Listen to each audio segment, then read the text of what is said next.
today's guest is Doug Bevill. He's the Vice President of Manufacturing Solutions at ConstructConnect. So Doug, thank you for joining us today. My pleasure, Tats. Thank you. Thank you for having me. Yeah, so I always do a little bit of research before I go into these interviews, and I came across your Instagram page, and it has one photo. And you're throwing a pitch. It looks like in a stadium with a big smile on your face. Tell me about that photo. So that was the first year that in St. Louis, Missouri, that that the new Busch Stadium had opened for the Cardinals, for the St. Louis Cardinals, and I was the chief operating officer for a global door hardware company called Hager, and we're very close to the Cardinal organization and Enterprise Rental Car, who you've heard of, I'm sure. Yes, yes. So the chairman of Enterprise, Andrew Taylor, had invited my boss, who was Rusty Hager, the CEO of the Hager companies, because of a donation we'd made, to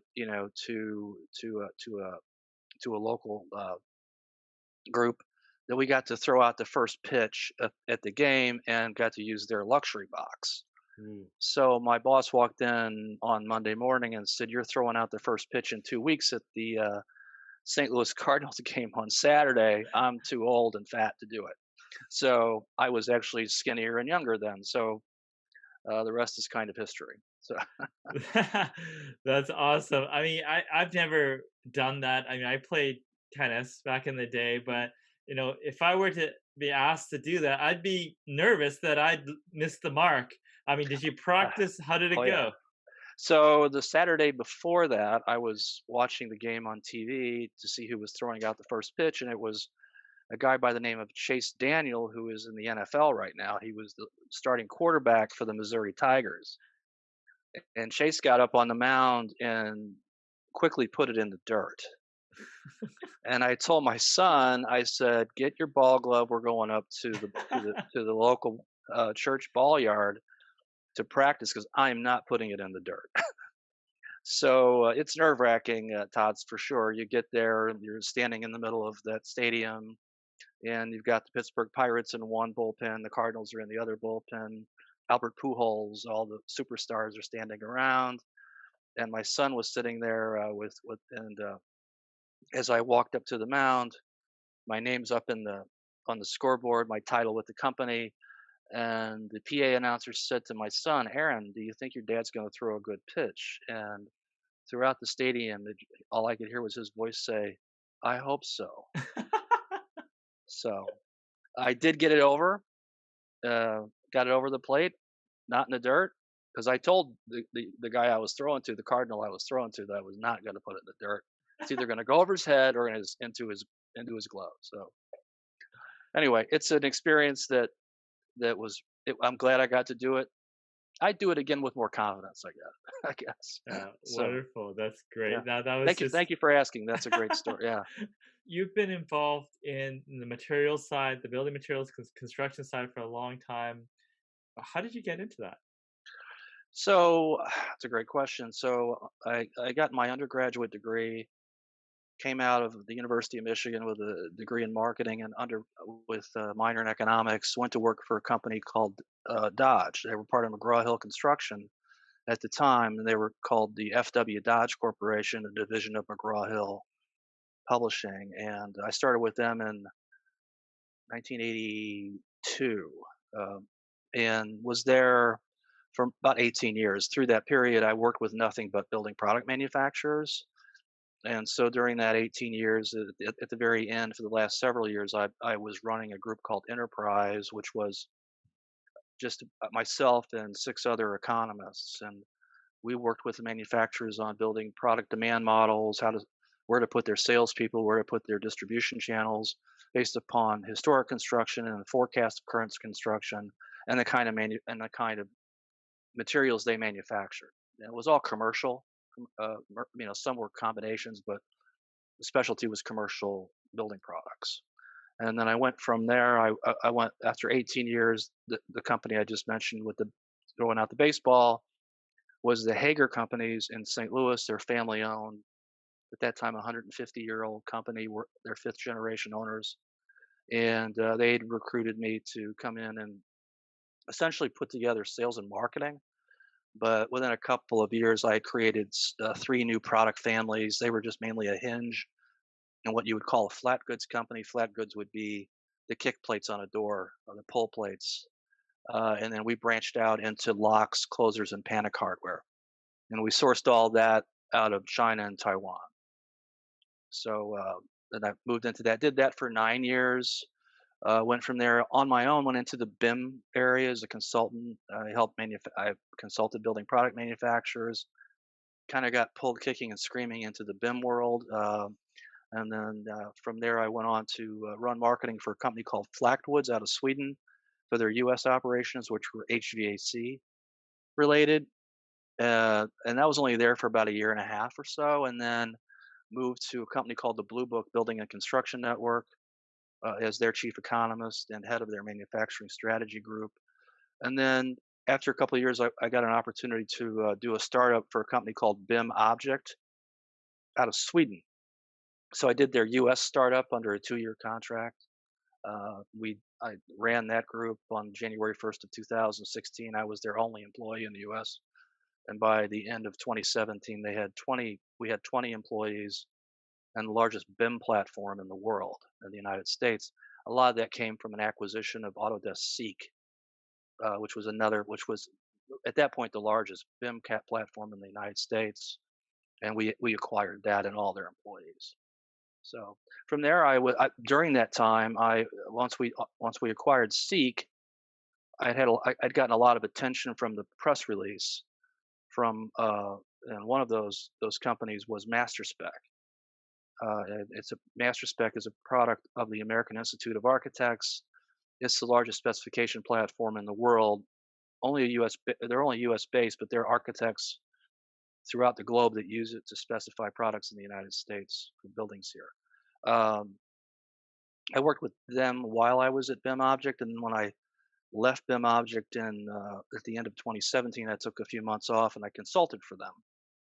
And they were owned by MasterSpec is a brand. It was owned by a company called Avitru, and so it was MasterSpec, but my paycheck said Avitru on it. So I worked for them, and then we were acquired by a company called Deltek. Deltek is a large uh, they supply ERP platform accounting software to architects, engineers, and contractors. So they're pretty big. I mean, they do a lot of work for the federal government. And then they took over MasterSpec, and so MasterSpec sells software to the architect and engineering community for spec. I was on the manufacturing side, and the sister company to Deltek, owned by Roper Technologies, is a company called ConstructConnect. So I and my team went over to ConstructConnect, and so now I'm an official employee of ConstructConnect, but I mainly run MasterSpec. ConstructConnect is a competitor of Dodge, so I also work with all their data tools and things like that. So that's where I'm at. That's all I really do. It's all I've really done, Tots, is work with building product manufacturers for now most of my life. I wouldn't say my adult life, most of my life. So So that's great. I mean, I love you just sort of breaking that all down. mhm. What have you learned in that period of times? Working on the data side, understanding that side, working on the building materials side of things. What are the key insights that you've sort of seen over and over? Well, I think that the one thing I learned when I was at McGraw-Hill Construction, or Dodge, for 18 years was that as I worked with building product manufacturers, the one thing, no matter whether they make an HVAC unit or they make windows or roofing products, is they all need, in order to get their brands built, they need to be specified by whoever writes those kinds of specs. So if it's a roofing system or a drywall or interior, they need to get the attention of architectural specifiers. Whether that's the architect themselves, and many times it's not. Many times they're professional specifiers that work for those architectural firms. If it's an HVAC or electrical products, they need to get the attention of the consulting engineers, in order to get into those documents. the one thing that as I moved from McGraw-Hill to McGraw-Hill Dodge to Hager, the one thing you understand is that there's no real. I mean, we were very academic at Dodge. Once you become a manufacturer, an executive, or working for a manufacturer, you realize that spec is only the first part of it. That you have to defend those specs downstream because of pricing, right? Once a product is specified, the importance of a specified product is it does get you a seat at the table for bidding projects. So if you're one of three manufacturers or one of three or four, whatever's in the spec, the general contractor, no matter what the building product, is going to find out who's selling that in the local area. So if you've got a distributor, if you're a building product manufacturer, you've got a distributor, a group that you're selling through, or subcontractors, they're going to request a quote. So you don't even need to know about the job as a BPM. That's an acronym we use a lot, BPMs for building product manufacturers. You don't even need to know about the job if you're spec. You're going to get asked to quote. Does a couple things. It more than anything guarantees the mind share of your distribution network because in many cases, if not most, uh, building product manufacturers customers carry their competition too. So like in door hardware, we were always battling at Hager. We were always battling Assa Abloy and now a Legion, which has Schleg locks and Ives hinges and things like that. So you needed to get the distributor's mind share. If you're spec'd, they're going to be forced to quote your product. If not, you're working an uphill battle and you're always going to buy the job at that point. So getting specified, but then also following those projects down to your distribution channel to make sure one, if you are spec'd, that you alert your distribution that you've got projects coming up that you're specified on to make sure that you defend your pricing and things like that. Mhm. Um, I guess to finish that part of your question off, Tots, I would say you need a defendable spec. It's not just your name, because what happens is if you get named, they say, okay, this person makes this kind of window also. So they download it out of, let's say, out of master spec. You're in there as a basic listed for free. If you're in there and it's just your name, your chances of being value engineered out are very high. If it's your name and your defendable attribution, your unique selling features, then the architect can say, no, you can't sub that for price. It needs to meet all of that criteria. Makes it harder to sub it out then. Yeah, yeah. So I guess I was going to ask about how do you defend against it, but you're saying, having those attributes listed out or communicated is the way you mainly defend it. So, I mean, in many ways, building product manufacturers, the platform, the master spec platform is owned by the American Institute of Architects, so it's very Hmm. powerful. Hmm. But there's also others out there that compete with master spec, or even having it on. I mean, the most important place for you to have any of your content, whether you have it through master spec or other third party provider, is a link to it on your website. Architects and engineers trust the content on your website more than they do on master spec or anybody else, whether it's a BIM file, just a spec file. They're going to want to go. And if it's on your website, make sure that it's a professionally written specification that somebody in your company has had input on so that it separates you from everybody else, right? You got to have something in there that either, there's always going to be folks out there that you either mimic or they mimic you. But at the end of the day, that's only going to be a very small group. And to have those attributions, whether they're testing attributions or something about your product that's more efficient, uh, that's those are very key things for you to be able to keep from getting value engineered out by a very aggressive contracting community. Yeah. So you mentioned you've been involved in launching newer initiatives or newer products and adding to lines and stuff. What are the keys there? What are the things to watch for? When you're developing new product Yeah, lines. and you were involved in some startups. You were involved Mhm. in new product lines. What do you think about there? Well, as a building product manufacturer, I think you need to look at the one thing I noticed real quick when I joined Hager was we were really famous for hinges, the largest hinge line in the world. I mean, most specified hinge line still. But at that time, Assa Abloy and Ingersoll Rand, who is now a Legion, they were going to start giving you hinges away if you bought their entire door system. And I told the Hager family, free is going to be hard to compete with.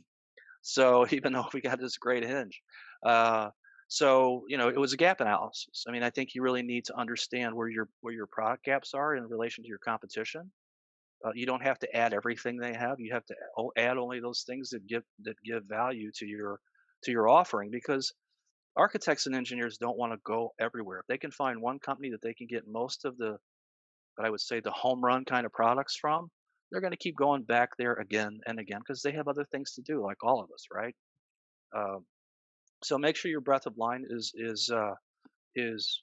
intact. Always be ahead of your. If you see problems in the industry, that a new product or a tweak to a product you currently have could solve, get that done. You don't have to necessarily make the product on your own. You can source these things by other companies that do it better than you do at that point, and they'll do it private label. You just have to make sure that you get your own, that you achieve your own test results and own the warranty on it.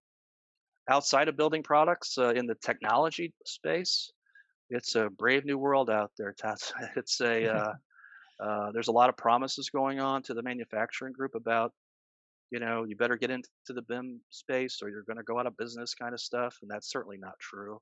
Uh, uh, I would say in the technology space right now, there's a great opportunity for anyone who can make it easier for architects and engineers and contractors to integrate building products into their models. That certainly has not been something that's been perfected.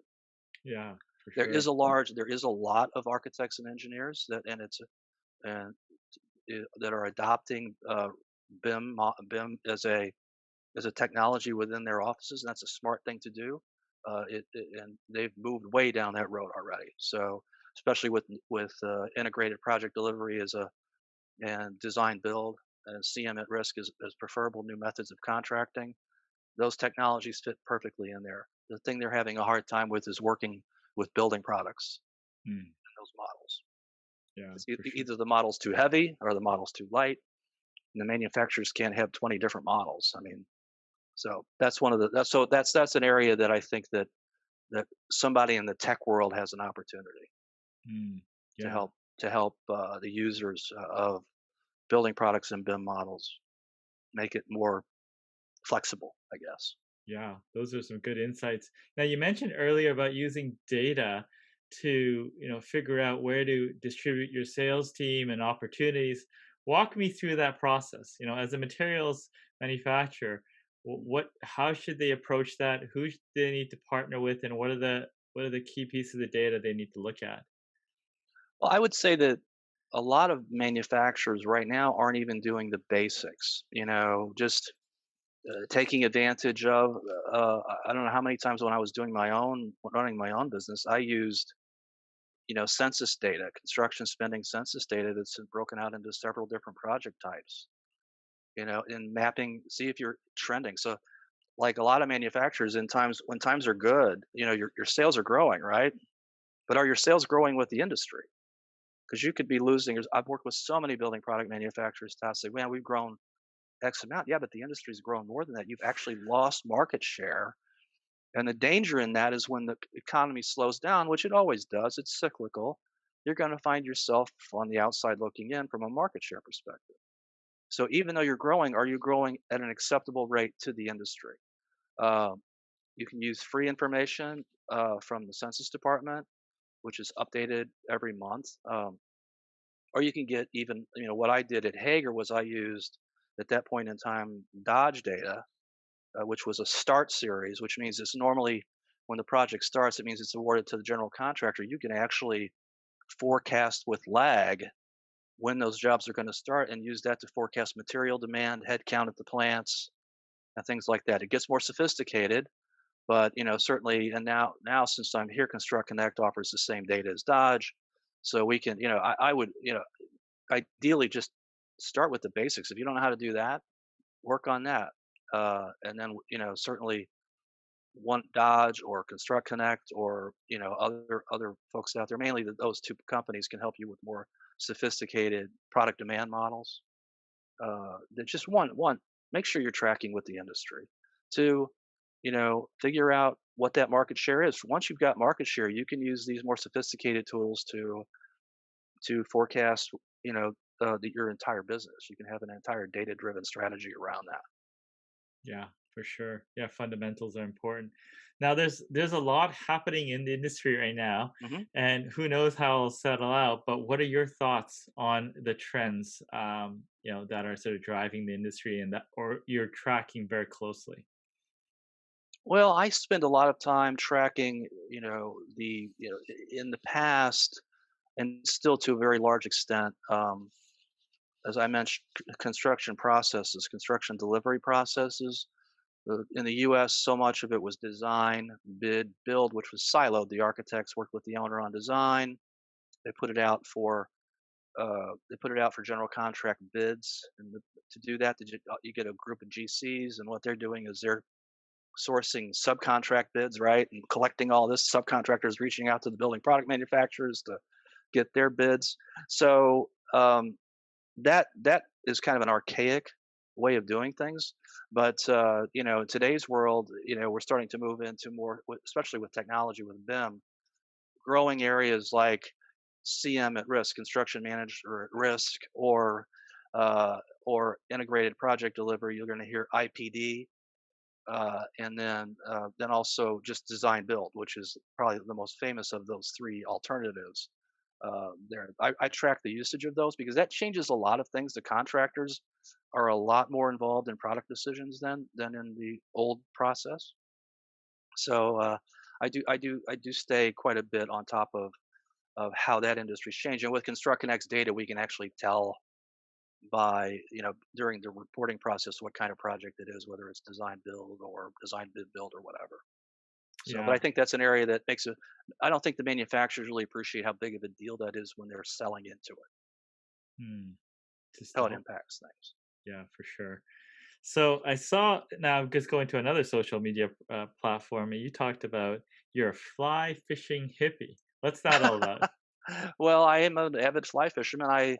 I have to give credit to the Hager family and specifically to Charlie Hager, for when I was late 30s to 40. When I first started there, we did customer trips really well, and we took the customers to the Bahamas to go bone fishing, and Charlie and I went down a couple days early to kind of figure things out. And he taught me how to fly fish and in the ocean, which most people don't learn how to fly fish in the ocean, but I learned how to fly fish in the ocean, and then the bug hit me. So I've got 7, 10 fly rods, and I fly fish for bluegill and bass, and all the way up to tarpon in Fort Myers, Florida. So it's probably my biggest outside of what I do every day passion. Wonderful. Thank you for asking that. Very good. Yeah, so I mean, let's see if you could go back in time and go back to your young self and give yourself some advice. What would that advice be? Hmm, that's like an interview question. That's right. If you could get to do some advice, um, that's a hard one, Tots. I mean, I don't know that I would do anything different. I would say go with your passion. I mean, if somebody would have told me I'm not a very good carpenter, I don't really know how to build anything. If somebody would have told me I was going to be this building product manufacturing advisor at my age, or have been an executive at two building product companies and a BIM guy, I would have said you're crazy. I'm going to be out changing. I'm a child of the '70s. Went to two liberal universities. I thought I'd be doing something completely, maybe a lawyer or something. But one thing led to another. I mean, got recruited by McGraw Hill, wound up working at Dodge, and here I am today talking to you. Yeah. So Well, don't ever rule anything out. You just never know where life's going to take you. yeah. No, it makes a lot of sense. So, is there anything that I did not ask you but should have? Well, you've asked me about about throwing pitches out and fly fishing. That's getting pretty much in the weeds with me. So no, I can't really think of anything else. Um, I would just say, to building product manufacturers, stay with the fundamentals. Do data. It's easy to get caught up in the day to day. It's easy to get caught up with, oh, we had something go wrong at the plant, or we did a bad project in Dubai, or or whatever. But and you always have to deal with those things. But you make sure you keep your eye on the fundamentals. Yeah, And if that's they need any help, you know where to come. absolutely. Thank you, Doug. Appreciate you sharing your knowledge.